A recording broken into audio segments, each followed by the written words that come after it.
Colors TV के popular show सिर्फ तुम के अपकमिंग एपिसोड में आपको देखने को मिलने वाला है रणवीर और सुहानी के बीच एक जबरदस्त ड्रामा। जी हाँ, अपकमिंग एपिसोड में आप देखेंगे रणवीर सुहानी के घर जाने के लिए बैग लेकर नीचे आता है और उसकी माँ कहती है कि हम सब तैयार हैं सुहानी को लेने जाने के लिए और मैं बहुत ज्यादा एक्साइटेड भी हूँ। ये सुनकर रणवीर कहता है कि मैं अकेले ही सुहानी के घर जाना चाहता हूँ। वहीं दूसरी तरफ सुहानी रणवीर के आने की खबर सुनकर आदि से कहती है कि मैं यकीन नहीं कर सकती कि वो माफी मांगने आने वाला है, क्योंकि वो इंसान सबको नीचा दिखाना जानता है, उसे तो माफी मांगना ही नहीं आता, वो सिर्फ अपने आप से प्यार करता है। इसके जवाब में सुहानी से आदि कहता है कि भले ही वो कितना भी घमंडी और साइको क्यों ना हो, लेकिन वह तुमसे बहुत प्यार करता है। इसके जवाब में सुहानी आदि से कहती है, आदि प्यार में इज्जत होना बहुत जरूरी है, नहीं तो वो सिर्फ एहसान का रिश्ता रह जाता है। वहीं प्यार में विश्वास ना हो तो वो अधूरा होता है। रणवीर मेरी इज्जत नहीं कर सकता और मैं उस पर विश्वास नहीं कर सकती, हम दोनों कभी एक नहीं हो सकते। वहीं आके आप देखेंगे कि रणवीर सुहानी के घर पहुंच जाता है पूरे परिवार के साथ और रणवीर की माँ सुहानी से कहती है, देखो मैंने वादा पूरा किया, मैंने कहा था रणवीर आएगा और तुम्हें पूरी इज्जत के साथ लेके जाएगा, रणवीर आ गया। यह सुनकर सुहानी कहती है, इससे पहले रणवीर कुछ कहे मैं ये कहना चाहती हूँ, 4 साल पहले तक मेरे दिल में प्यार की उम्मीद थी, मुझे लगा था रणवीर आएगा, मुझसे माफी मांगेगा, मुझसे बात करेगा, माफी ना भी मांगे लेकिन सारी मिसअंडरस्टैंडिंग क्लियर करेगा, लेकिन अब दिल में सिर्फ तुम्हारे लिए नफरत है रणवीर, और जब अब मैं कह चुकी हूँ कि मैं अब अकेले रहना चाहती हूँ तो फिर अब तुम क्यों आए हो। इसके बाद रणवीर कहता है, बोल लिया जो तुमने बोलना था, अगर कुछ है तो बोल लो, क्योंकि जब मैं बोलूंगा तो केवल तुम सुनोगी। इसके बाद रणवीर सुहानी से कहता है, तुम्हें गलतफहमी में जीने की आदत हो गई है, क्योंकि अगर मैं यहाँ आया हूँ तो जरूरी नहीं कि मैं तुम्हें मनाने या तुमसे माफी मांगने आया हूँ। ये कहते हुए रणवीर बैग उठाता है और खोलता है और कहता है, जब तुम मेरी चीजें लौटा रही थी तो अपनी भी ले जाती, मैं यहाँ सुहानी को उसकी चीजें लौटाने आया हूँ। इसके बाद रणवीर सुहानी से आगे कहता है, पहले मुझे लगा कि मेरे से गलती हो गई और मैंने माँ को देखा, मुझे उम्मीद नजर आई, लेकिन अब कुछ नहीं है,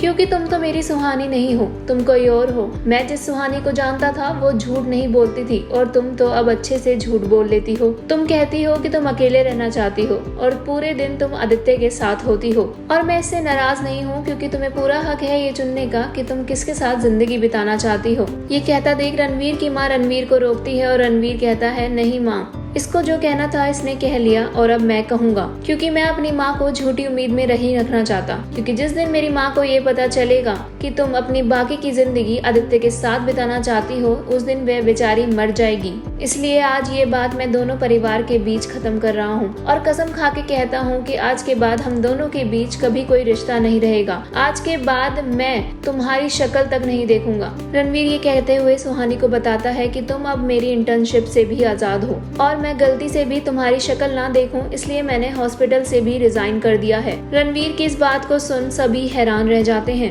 रणवीर सुहानी से कहता है कि अब तुम्हारे मेरे रास्ते कभी एक नहीं हो सकते, और ये कहते हुए शादी की तस्वीर फाड़ के वहाँ से चला जाता है। इस खबर के बाद जहाँ सुहानी के घर वाले काफी खुश होते हैं, वहीं सुहानी कुछ परेशान सी नजर आती है और उसके पापा के उसकी परेशानी की वजह पूछने पर सुहानी कहती है, उसके रिजाइन करने से काफी गरीब पेशेंट्स का नुकसान होगा, क्योंकि एक इतना बड़ा डॉक्टर छोटे से हॉस्पिटल में गरीब पेशेंट्स को देख रहा था और अब ये सुविधा उन्हें नहीं मिलेगी, ये सब मेरी वजह से हुआ है। वहीं दूसरी तरफ रणवीर अपनी माँ से माफी मांग रहा होता है और कहता है, माँ फिक्र मत करो, अब मैं अपने बचपन का सपना पूरा करूंगा। ममता हॉस्पिटल नाम से मैंने एक हॉस्पिटल खरीद लिया है, जिसे मैं शहर का सबसे बड़ा हॉस्पिटल बनाऊंगा, जहाँ मैं सभी गरीबों का इलाज करूंगा। वहीं दूसरी तरफ डॉक्टर रणवीर के हॉस्पिटल से जाने के बाद नए डॉक्टर दीपक आ जाते हैं, जो सभी पेशेंट्स की खैर खबर लेते हैं। जैसे ही पेशेंट्स को पता चलता है कि डॉक्टर रणवीर ने रिजाइन कर दिया, पेशेंट्स काफी बेचैन हो जाते हैं और नए डॉक्टर से इलाज के लिए मना कर देते हैं। वेल अब आगे क्या होता है, क्या रणवीर वापस से हॉस्पिटल ज्वाइन करेगा?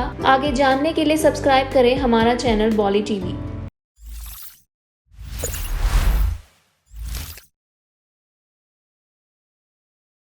SD पंट अब बुकी के साथ नहीं, कंपनी के साथ खेलो, खुद से करो डिपॉजिट, खुद से करो विदड्रॉ, ना कोई रूल्स ना कोई लिमिट, 24/7 कस्टमर सर्विस के साथ, with trust and luck, let's get you winning eight sdpant.com, link in description.